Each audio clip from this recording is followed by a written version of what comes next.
mano mama norėtų, kad tokios dovanos, kad mes ją mylėtume visą laiką ir kai mes paaugsim, kad ją lankytume. Nes rankinė, tai jeigu nuperki, ją nešioji, tai jie beveik nieks neatkreipia dėmesį.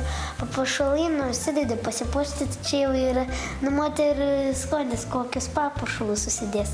O bateliai, tai, gal ir bateliai, bet vis tiek, žiūrint, kaip apsirengia. Bateliai. Visi. Nes jie gražus. Viskas jai patinka.